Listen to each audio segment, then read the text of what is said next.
Hi, and welcome to another episode of A Walk to Remember.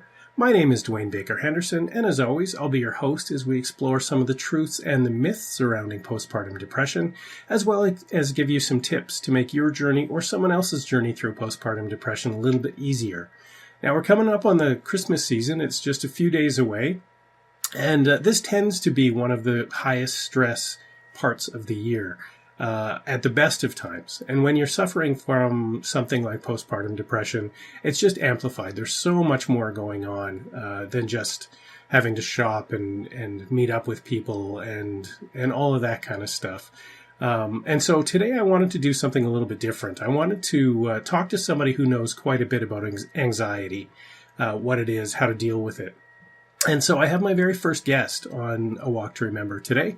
And this is somebody who knows quite a bit of anxiety and what it's all about, what it means. And it's also somebody that has been one of my biggest supporters and one of my biggest helps during my family's time with postpartum depression. And I'm sure my wife would say the same thing.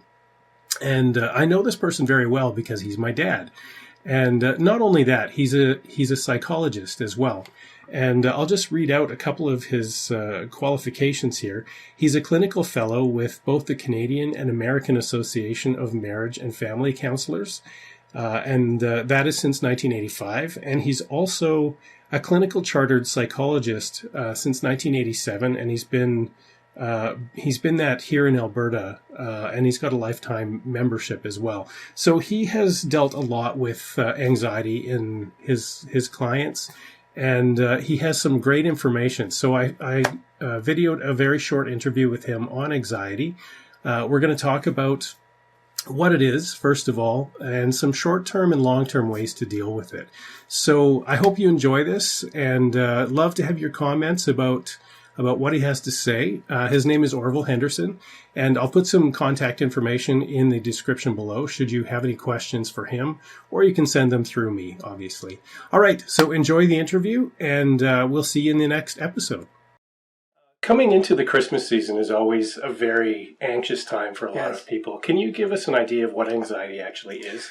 Well, anxiety is a way that we assign value to the world we live in. And we have this desire to feel safe. We have two feelings, safety and fear.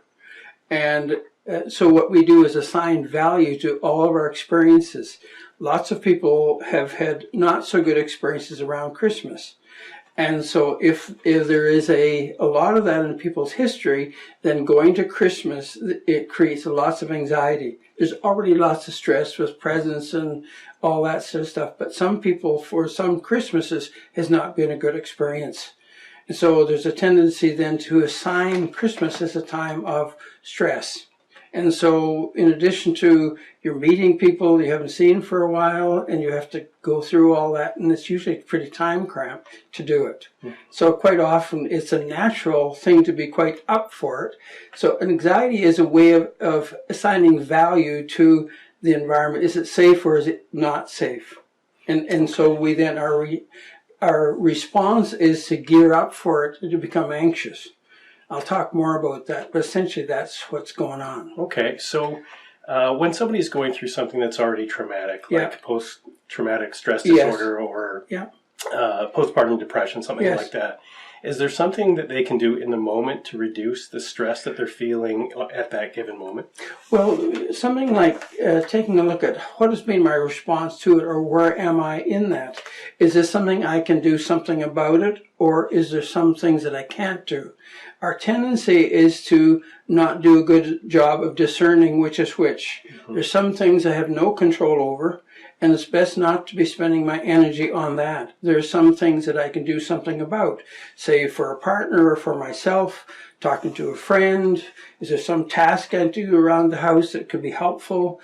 Just little things like that can be quite valuable.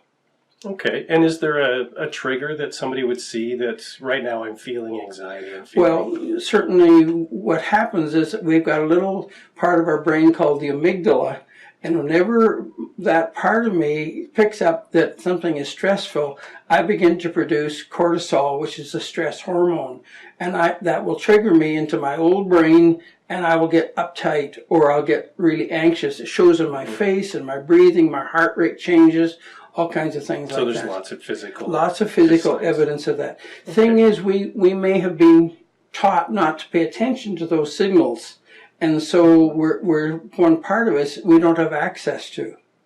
Or we feel so overwhelmed that we may not feel a sense of hope or power to do something about it. Okay, so in the moment, you can just kind of do something to distract yourself, kind of. You can, yes. Vacuum your kitchen, or go for a walk, or something like that. Read what do you know in yourself that brings you pleasure. Focus on that. Okay. I can begin to also do a better job of understanding my stress, what drives it, what are my triggers. Mm-hmm. Even assigning a value between 0 and 10. 0, I'm not anxious at all. 10, I'm really high. Okay, what's driving that? Can I do something about that to bring it down? If I'm at a 6 or an 8, what could I do to bring that down to a 6? Oh, I found that successful. What more can I do here? Okay, and what about a long-term strategy? Is there something... if I feel stressed and anxiety all the time, is there something that I can do long term to reduce that? Yes, there certainly is. A guy named Garazon has talked about 3 levels of understanding stress. There's something called toxic stress, which is usually unfinished stuff from when we were a kid.